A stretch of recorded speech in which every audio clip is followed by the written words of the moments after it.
전미 예수님.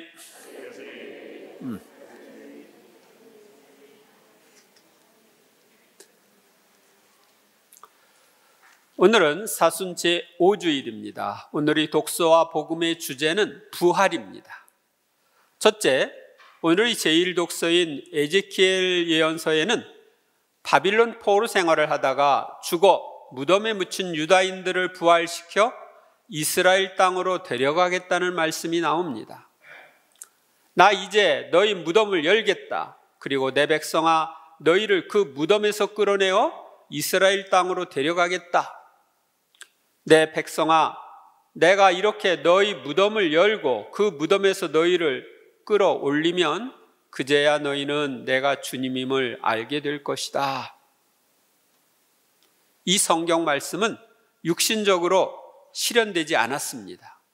바빌론 포로 생활을 하다가 죽은 이들 가운데 다시 살아나서 이스라엘 땅으로 돌아간 사람이 있어요? 한 사람도 없습니다. 그러면 하느님께서는 왜 이루어지지 않을 말씀을 하셨을까요? 하고 여러분 중에 질문하는 분이 계실 겁니다. 그런데 이 죽은 이들의 부활에 관한 말씀은 이 세상 종말에 모든 이들이 부활할 때 이루어질 것입니다. 그리고 영적인 면에서 보면 이 말씀은 이루어졌고 또 이루어지고 있습니다. 인류는 모두 죄의 무덤에 묻혀 있기 때문에 이스라엘 땅이 상징하는 천국에 갈 수 없었습니다. 그런데 예수님께서 오셔서 죄를 용서받아 죄의 무덤에서 벗어나 천국에 갈 수 있는 길을 마련하셨습니다. 그리하여 구약시대에 죽어서 고성소에서 대기하고 있던 이들이 예수님께서 승천하실 때 천국에 들어갔고, 지금은 우리가 죄의 무덤에서 벗어나 천국으로 가고 있습니다. 내가 너희 안에 내 영을 넣어주어 너희를 살린 다음 너희 땅으로 데려다 놓겠다. 그제야 너희는 나 주님은 말하고 그대로 실천한다는 사실을 알게 될 것이다. 주님의 말이다. 하느님께서는 하느님의 영인 성령을 불어넣어 죄를 용서해 주심으로써 우리를 영적인 죽음에서 살리신 다음 우리의 고향인 천국으로 데려가십니다. 우리 영혼은 천국에 계신 하느님의 품에서 나와 이 세상에 왔기 때문에 우리의 땅, 우리의 고향은 어디예요? 천국입니다. 따라서 우리가 주님의 은총으로 천국에 가면 너희 땅으로 데려다 놓겠다는 주님의 말씀이 실현되는 것입니다. 둘째, 오늘의 복음은 예수님께서 나자로를 부활시킨 사건을 통해 예수님께서 부활이요 생명임을 알려줍니다. 예수님께서 가서 보시니 나자로가 무덤에 묻힌 지 벌써 나흘이나 지나 있었다. 베타니아는 예루살렘에서 15스타디온쯤 되는 가까운 곳이어서 많은 유다인이 마르타와 마리아를 그 오빠일 때문에 위로하러 와 있었다. 이 베타니아라고 하는 마을은 예루살렘에서 예리고로 향하는 올리브 동산 동쪽 아래에 위치한 마을입니다. 1스타디온은 185m이므로 15스타디온이면 2675m가 됩니다. 따라서 베타니아는 예루살렘에서 약 3km 정도 떨어져 있는 마을이라고 생각하면 됩니다. 예루살렘에서 멀지 않았기에 또 나자로가 유명한 부자였기에 많은 유다인들이 문상을 하러 왔던 것입니다. 오늘날은 이 베타니아 쪽에서 그 성지주일 때 행렬을 해요. 예루살렘 쪽으로 가지 들고 이렇게 행렬을 하는데 저도 해본 적이 있습니다. 그러자 예수님께서 그에게 이르셨다. 나는 부활이요 생명이다. 나를 믿는 사람은 죽더라도 살고. 예수님께서는 부활이요 생명이시기에 예수님을 구세주로 믿는 이들은 육신적으로 죽더라도 천국에서 영원히 산다는 뜻입니다. 죽더라도 살고, 이것은 육신적으로 죽어도 천국에서 영원히 산다, 이런 뜻이에요. 또 살아서 나를 믿는 사람은 영원히 죽지 않을 것이다. 너는 이것을 믿느냐? 이 말씀은 또 살아서 예수님을 구세주로 믿는 이들은 영적인 면에서 보면 영원히 죽지 않는다는 것을 말하는 것입니다. 영원히 죽지 않을 것이다는 영원한 죽음이 있는 지옥에 가지 않고 영원히 죽지 않는 천국에 가서 살 것이라는 뜻입니다. 묵시록은 지옥 불못에 던져지는 것이 두 번째 죽음이라고 말합니다. 묵시록 20장 14절에 보면 그리고 죽음과 저승이 불못에 던져졌습니다. 이 불못이 두 번째 죽음입니다. 생명의 책에 기록되어 있지 않은 사람은 누구나 불못에 던져졌습니다. 그러니까 첫 번째 죽음은 육신의 죽음이고 두 번째 죽음은 지옥의 불못에 떨어짐으로써 생명이신 하느님과 영원히 결별하는 영적인 죽음입니다. 그런데 이제 죽지 않을 것이다 하는 것은 바로 이런 영적인 죽음을 당하지 않을 거라는 걸 이야기하는 것입니다. 마르타가 대답하였다. 예, 주님, 저는 주님께서 이 세상에 오시기로 되어 있는 메시아이며 하느님의 아드님이심을 믿습니다. 예수님께서는 예수님이 메시아이시며 하느님의 아드님이라는 믿음의 고백을 마르타에게서 받으신 후 나자로를 살리는 기적을 행하셨습니다. 예수님께서 눈물을 흘리셨다. 예수님께서는 나자로의 죽음을 슬퍼하는 이들의 슬픔을 느끼며 눈물을 흘리셨습니다. 예수님은 지금도 우리의 고통에 동참하고 계십니다. 제1차 세계대전 때 이탈리아의 신비가인 누이사가 쓴 천상의 책 11권에 보면은 이런 말씀이 있습니다. 따라 보아라, 나는 포탄을 맞고 부상당한 가엾은 사람들을 모두 내 안에 품고 있으며 그들과 함께 고통을 겪고 있다.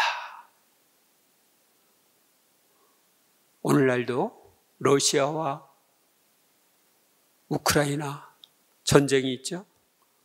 거기에서 지금 포탄 맞고 죽어가는 사람들, 부상당해서 고통을 겪고 있는 사람과 예수님은 함께 하시면서 함께 고통을 겪고 계십니다. 예수님은 우리의 고통에 함께 해주시는 분이십니다. 여러분들이 병고라든지 크고 작은 고통을 겪고 있을 때 머리이신 그분은 지체인 우리의 그 병고를 다 느끼십니다.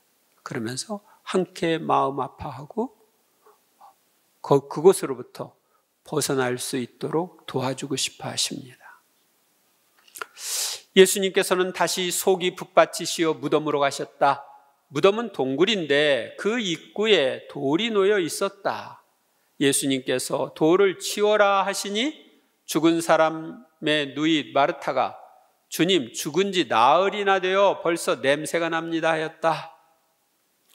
예수님께서 마르타에게 말씀하셨다. 네가 믿으면 하느님의 영광을 보리라고 내가 말하지 않았느냐? 그러자 사람들이 돌을 치웠다.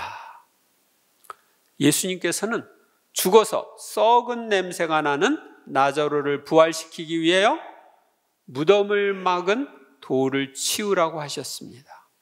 그리고 예수님께서는 부활이요 생명이기 때문에 이 부활이요 생명이신 예수님을 믿으면 하느님의 영광을 보리라고 마르타에게 말씀하셨습니다. 그분은 생명이기 때문에 죽은 사람도 썩어가는 사람도 살릴 수가 있는 것입니다. 예수님께서 이렇게 말씀하시고 나서 큰 소리로 외치셨다. 나자로야 이리 나와라. 예수님께서는 나자로를 죽음에서 살아나 무덤에서 나오도록 나자로야 이리 나와라 하고 외치셨습니다. 예수님께서는 지금도 우리에게 외칩니다. 저한테는 바오로야 이리 나와라. 여러분들한테 마리아야 이리 나와라. 데레사야 이리 나와라. 베드로야 이리 나와라 하고 외칩니다. 어디에서 나오라는 걸까요? 우리가 죄악과 악습의 무덤에서, 무지와 오류의 무덤에서, 미움과 두려움의 무덤에서 나오라고 외칩니다. 내가 겪고 있는 크고 작은 갈등의 무덤에서 나오라고 외치십니다.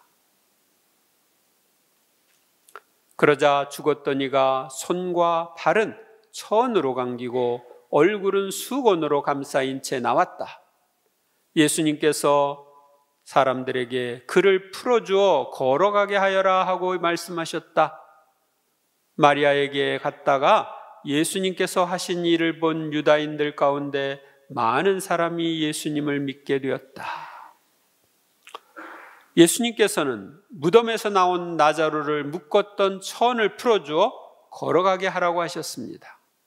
생명이신 예수님께서 나자로에게 생명과 자유를 주신 것입니다. 많은 사람이 이 기적을 보고 예수님을 구세주로 믿었습니다. 나자로의 부활 사건은 역사적인 사실입니다.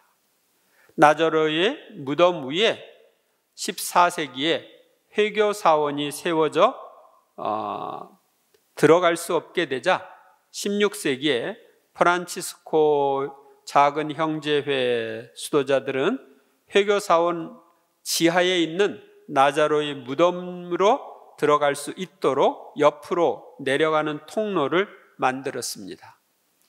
그 회교 사원은 자기들이 짓고 싶은데 언제든지 지을 수가 있어요. 건축의 제한을 받지 않습니다. 회교국가에서는. 그러니까 이 나자로의 무덤이 밑에 있고 거기 이제 축대로 이렇게 쌓여져 있는데 그 축대 위에 사원이 있어요. 그러니까 나자로의 무덤이 들어갈 수가 없어서 옆에 축대 밑으로 해가지고 이렇게 통로를 만들어서 그 이렇게 밑으로 지하로 이렇게 들어가면은 나자로의 무덤에 다다를 수가 있습니다. 제가 거기 들어가 봤습니다. 나자로를 부활시킨 사건은 영적인 면에서 보면 우리 안에서 완전하게 이루어졌습니다. 하느님을 모르고 대죄 중에 있는 우리는 영적인 차원에서 보면 죽음의 상태에 있는 시신과 같습니다. 따라서 영적인 면에서 보면 세상에는 걸어다니는 시신과 같은 사람들이 많이 있습니다.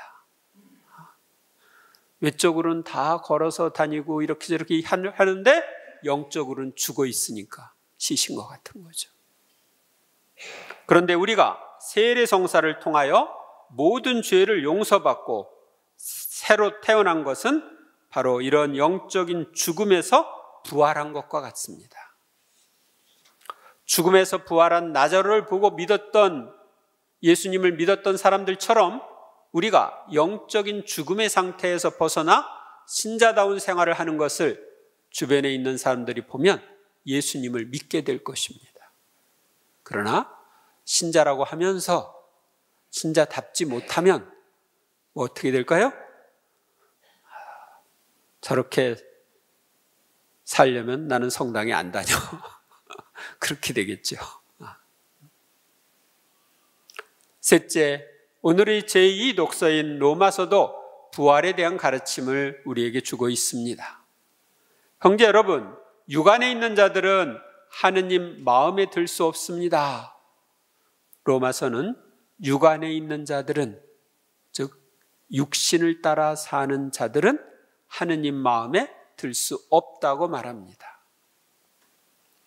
그러나 하느님의 영이 여러분 안에서 사시기만 하면 여러분은 육안에 있지 않고 성령 안에 있게 됩니다. 누구든지 그리스도의 영을 모시지 않으면 그는 그리스도께 속한 사람이 아닙니다. 하느님의 영이시고 그리스도의 영이신 성령을 모신 사람은 바로 그리스도께 속한 사람이고, 그렇지 않은 사람은 그리스도께 속하지 않은 사람이라고 말합니다. 성령을 모시고 사는 그리스도인들은 바로 성령님의 인도하심에 따라 살아야 합니다. 그런데 많은 분들이 성령이 있다는 것도 모르고 성령 체험도 못하고 성령의 인도에 따라 살기는 더 못하고 이런 상태에 지금 있습니다. 참 안타까운 일이에요. 그러나 그리스도께서 여러분 안에 계시면 몸은 비록 죄 때문에 죽은 것이 되지만 의로움 때문에 성령께서 여러분의 생명이 되어 주십니다. 예수님을 죽은 이들 가운데서 일으키신 분의 영께서 여러분 안에 계시면 그리스도를 죽은 이들 가운데서 일으키신 분께서 여러분 안에 사시는 당신의 영을 통하여 여러분의 죽을 몸도 다시 살리실 것입니다. 로마서의 말씀대로 우리 몸이 죄 때문에 죽더라도 우리의 생명이신 성령께서 마지막 날에 우리를 다시 살리실 것입니다. 우리는 영적인 몸으로 부활하게 될 것입니다. 우리가 부활한 모습은 어떤 모습이고 어떤 상태일까요? 가장 아름다운 모습, 생로병사의 법칙에서 해방된 몸, 가장 젊고 병도 없는 그런 몸이 될 겁니다. 우리가 죽었다가 부활했을 때 죽을 때의 모습으로 부활하고 싶은 사람 있나요? 죽을 때의 모습으로 부활하고 싶은 사람 한 명도 없을 거예요. 하느님이 다 아셔요. 그래서 죽지 않는 몸인데 영적으로 가장 아름다운 몸으로 부활하게 해 주실 겁니다.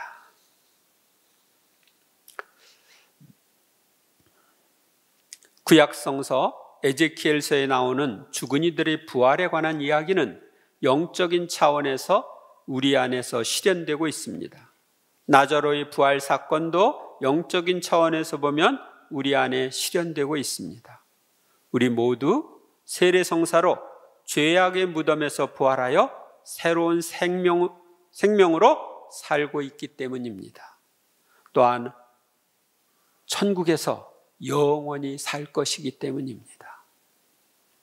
그리고 우리 안에 영적인 차원에서 이미 실현된 부활은 최후의 심판 때에 몸도 영적인 몸으로 부활함으로써 완전히 실현될 것입니다. 그때 우리는 가장 아름다운 몸, 가장 건강한 몸, 가장 빛나는 몸으로 부활할 것입니다. 네, 여기서 어떤 사람은 더 빛나는 몸으로 부활하는데 그 사람은 그만큼 하느님을 닮은 사람, 이 지상에서 주님을 닮은 삶을 산 사람입니다. 그런 사람일수록 더 빛나는 몸으로 부활하게 됩니다. 이번 한 주간도 우리를 위해 이런 놀라운 미래를 준비해 놓고 계신 하느님께 감사와 찬미를 드리는 한 주간이 되시길 바랍니다. 감사합니다.